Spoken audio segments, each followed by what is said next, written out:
স্ক্রিনে যে ভিডিওগুলো দেখতে পারলেন সেই ভিডিওগুলো কিভাবে এডিট করতে হয় আজকে আমি আপনাদের সেই প্রচেষ্টায় দেখাবো। তাই বন্ধুরা বেশি কথা না বলে আজকে ভিডিও শুরু করা যাক। বন্ধুরা ভিডিওটি শুরু করার আগে আপনারা যারা আমার চ্যানেলে নতুন তারা প্লিজ চ্যানেলটি সাবস্ক্রাইব করে আমার পাশে থাকবেন। চলুন বন্ধুরা আজকের ভিডিওটি শুরু করা যাক।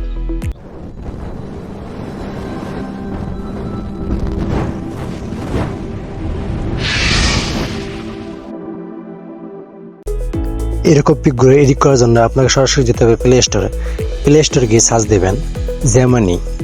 এই অ্যাপসটি প্রথমে ডাউনলোড করে নেবেন। আমার ডাউনলোড করা আছে তাই আমি ডাউনলোড করতে আসি না, আপনারা ডাউনলোড করে নেবেন। আমি ওপেন অপশনে চাপ দিলাম, তারপর এরকম একটা ইন্টারফেস আসবে, প্লাস আইকনে চাপ দেবেন, দিয়ে আপনি যে ছবিটা এডিট করতে চাচ্ছেন সেই ছবিটা নিয়ে নেবেন। আমি এই ছবিটা নিয়ে নিলাম। আর এই ফোনগুলো আমি আমার ডেসক্রিপশনে দিয়ে রাখবো, আপনারা সেখান থেকে কপি করে নেবেন। আমি কপি করে পেস্ট করে দিলাম, একটু ওয়েট করবেন, দেখবেন কত সুন্দর করে, দেখুন বন্ধুরা কত সুন্দর করে আমাকে এই ছবিটা এডিট করে দিয়েছে। এখন আমি আরেকটা পিক নেব, নিয়ে দেখব। তাই আবার আমি প্লাস আইকনে চাপ দিলাম, দিয়ে গ্যালারি থেকে আমি আমার ছবিটা নিয়ে নিলাম। নিয়ে নেওয়ার পর আরেকটি ফোন পেস্ট করে দিলাম। দেখেন বন্ধুরা কত সুন্দর করে এডিট করে দিয়েছে। বন্ধুরা আজকের ভিডিওটি এই পর্যন্ত। ভিডিওটি ভালো লাগলে অবশ্যই লাইক কমেন্ট শেয়ার করবেন, চ্যানেলটি সাবস্ক্রাইব করে পাশে থাকবেন।